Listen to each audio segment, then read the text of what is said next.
टूटा हुआ लश्कर का भरम देख रहे हैं और जिल्ले इलाही के करम देख रहे हैं।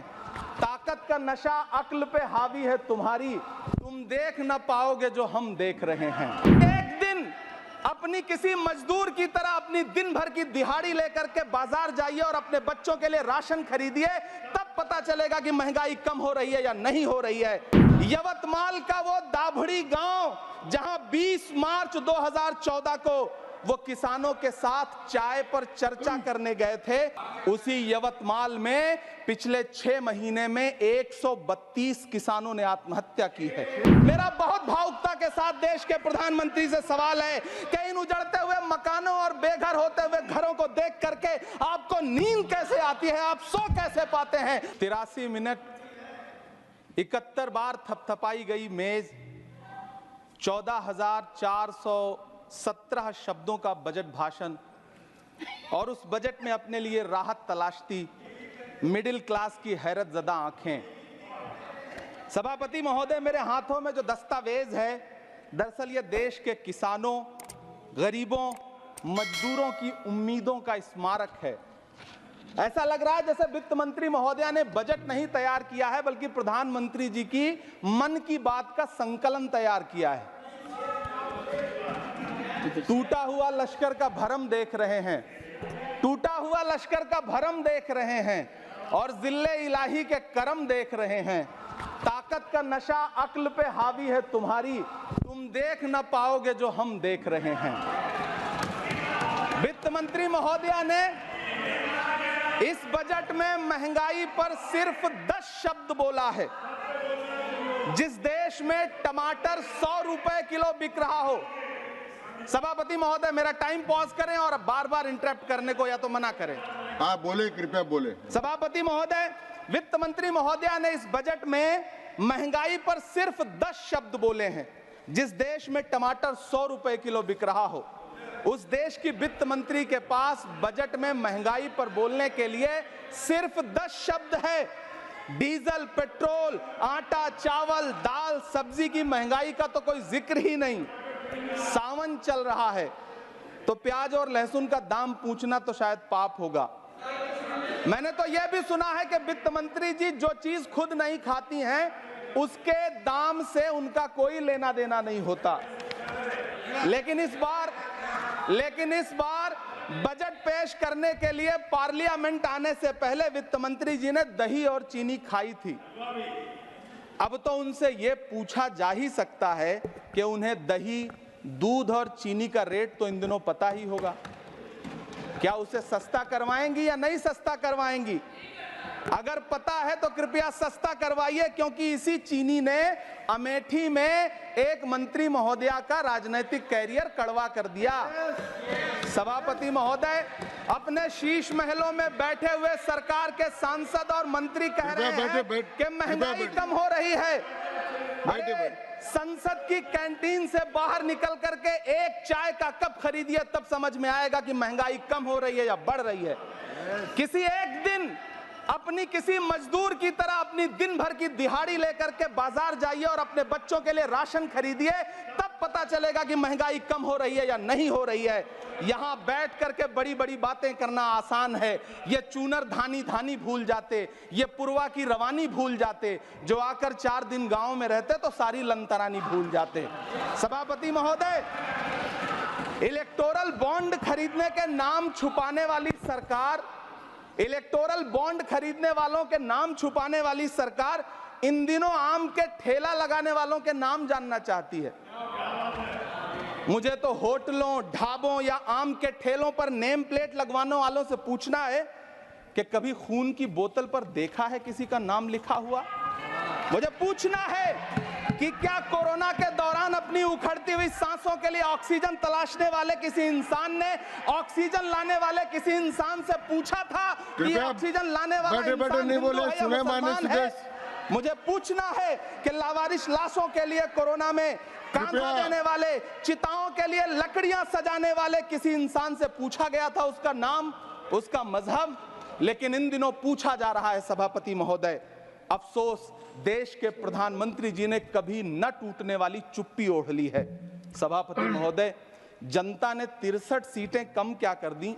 ये सरकार तो अमृतकाल का नाम लेना ही भूल गई। ये भूल गई है अमृतकाल को, ये भूल गई है मनरेगा को, ये भूल गई है मौलाना आजाद नेशनल फेलोशिप को, ये भूल गई है मणिपुर को, ये भूल गई है महाराष्ट्र को। मुझे गर्व है कि मैं राज्यसभा में महाराष्ट्र का प्रतिनिधित्व करता हूं।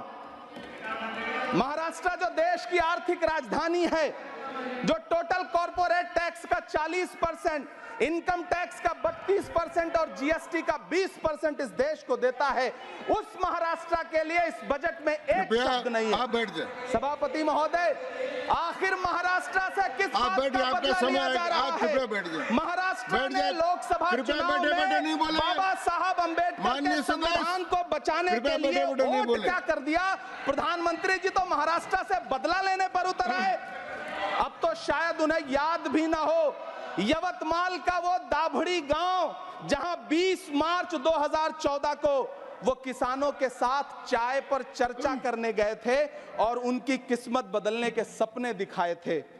उसी यवतमाल में पिछले 6 महीने में 132 किसानों ने आत्महत्या की है। सभापति महोदय, महाराष्ट्र में हर महीने 209 किसान आत्महत्या कर रहे हैं। राज्य सरकार द्वारा सौंपा गया आंकड़ा बताता है कि 1 जनवरी से 31 मई के बीच 1046 किसानों ने आत्महत्या की है। लेकिन अफसोस, इस बजट में महाराष्ट्र के किसानों के लिए कुछ भी नहीं है। किसानों से चिढ़ी हुई सरकार ने बजट में किसानों के एमएसपी की लीगल गारंटी नहीं दी। लेकिन याद रखिएगा, जो किसान का नहीं वो हिंदुस्तान का नहीं। सभापति महोदय, मुझे वित्त मंत्री जी से पूछना है कि वो जो कुछ साल पहले 100 स्मार्ट सिटी बनाने का ढोल पीटा गया था, सुना है उस ढोल में पानी भर गया है, इसीलिए आपने उसका नाम बदल करके सिटीज ऑफ ग्रोथ हब्स रख दिया है। अच्छा है, नाम बदलने का खेल खेलते रहिए। आपकी कई सरकारें तो इसी वजह से चल रही हैं। इस सरकार को पढ़े लिखे लोगों से दिक्कत है सभापति महोदय, इसीलिए इस सरकार ने यूजीसी का बजट 66% कम कर दिया है। वाह री सरकार। सभापति महोदय, मैं वित्त मंत्री जी के संज्ञान में लाना चाहता हूं कि किशनगंज में एएमयू सेंटर के पास 224 एकड़ जमीन है। यूपीए सरकार ने सोनिया गांधी जी की अगुवाई में 136 करोड़ रुपए एएमयू किशनगंज सेंटर के लिए सेक्शन किए थे। लेकिन आपकी सरकार ने पिछले 10 साल में उस 136 करोड़ में से सिर्फ 10 करोड़ रुपया रिलीज किया है।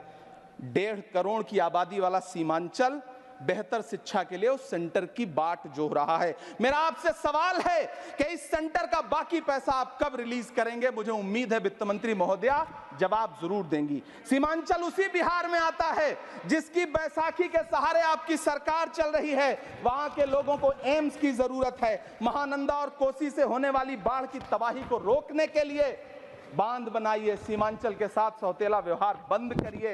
इकोनॉमिक कॉरिडोर बनाने से किसी राज्य का विकास नहीं होगा, विकास होगा स्वास्थ्य और शिक्षा के बुनियादी मुद्दों के लिए बजट देने पर। सभापति महोदय, एक तरफ तो इस बजट में पीएम आवास योजना के तहत 3 करोड़ अतिरिक्त मकान देने की घोषणा है और दूसरी तरफ लखनऊ के अकबर नगर में 1280 वो मकान हैं जिन्हें रिवर फ्रंट बनाने के नाम पे बुलडोजर से जमींदोज कर दिया गया।